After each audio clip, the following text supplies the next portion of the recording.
ஆரம்பத்தில் உலகமில்லை, ஒளியுமில்லை, இருளே இருந்தது.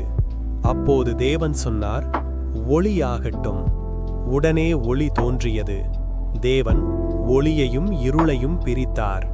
தேவன் வானத்தையும் நீரையும் பிரித்தார். கடல்கள் அமைந்தன.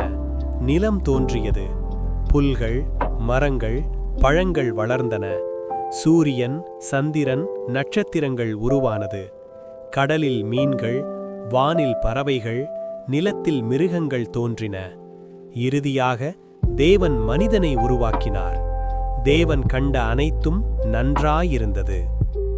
தேவன் படைப்பின் முதல் நாளில் ஒளியாகட்டும் என்று சொன்னார்.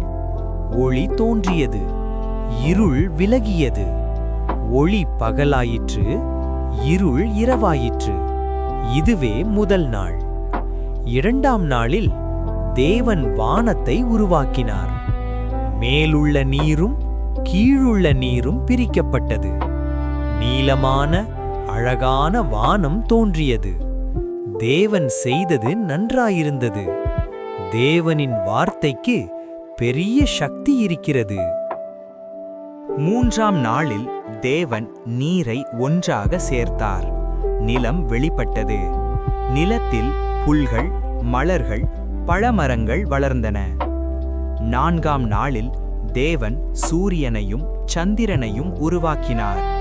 பகலுக்காக சூரியன், இரவுக்காக சந்திரன். நட்சத்திரங்கள் வானத்தில் ஒளிர்ந்தன. தேவன் ஒழுங்குடன் உலகத்தை அமைத்தார்.